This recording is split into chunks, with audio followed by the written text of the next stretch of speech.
Град Скопје вчера ги тргна новогодишните куќарки од плоштад Македонија. Екипи од јавното претпријатие на град Скопје со камиони вчера попладне почна да ги отстрануваат куќарките, а утрово на плоштадот немаше ниту една и плочникот повторно е празен. На дел од улиците од Скопје се уште висат и новогодишни украси. Поголемиот дел беа тргнати во март, но дел се заборавени.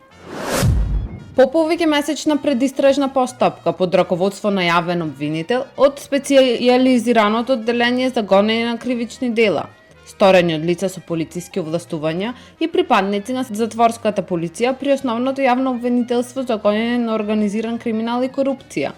Денеска беше спроведена акција од страна на одделот за сузбивање на организиран и сериозен криминал при Министерството за внатрешни работи, во која се приведени 17 лица. Предметниот јавен обвинител донесе наредба за спроведување на истражна постапка против 6 лица, од кои за 5 мина постои основно сомнение дека во текот на месец октомври минатата година сториле кривично дело овозможување бегство на лице лишено од слобода по член 372 стапка 2 од Кривичниот законник, додека едно лице се сомничи за помагање во сторување на кривичното дело. Јавниот обвинител против 11 лица води предистажна постапка заради постојање на основи на сомненија дека во временски период од 19 до 26.10.2023 година стореле продолжено кривично дело против законско ослободување на лице лишено од слобода.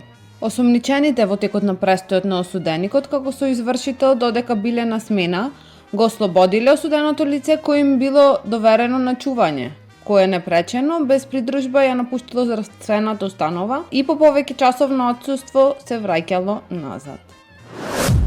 Со одлука на архиепископот Охридски и Македонски, господин Стефан, а врз основа на член 77 од Уставот на Македонската православна црква, Охридска архиепископија, градоначалникот на општина Газибаба, Бобан Стефковски, е одликуван со орден архиепископ Доситеј.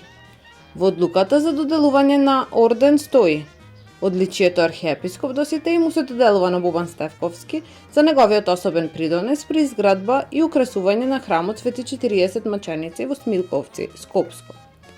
Орденот на градоначалникот Стефковски му беше врачен од страна на архиепископот господин Стефан на осветувањето на храм Свети 40 маченици на Смилковското езеро. Со орденот е одликуван и градоначалникот на општина Бутел Дарко Костовски. На сцената на Националната опера и балет на 16 април со почеток од 20 часот ќе се изведе современиот балет Сага во рамките на јубилеот 20-то издание на Танцфест Скопје.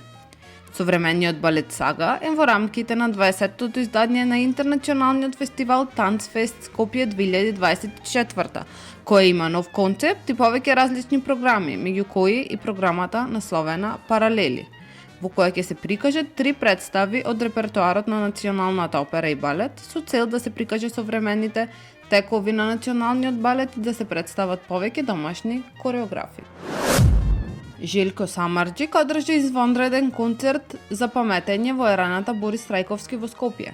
Миленикот на македонската публика пред публиката призна дека секојдневно зборува помалку македонски и на сите своји концерти изведува по некоја песна од Тоше Проески.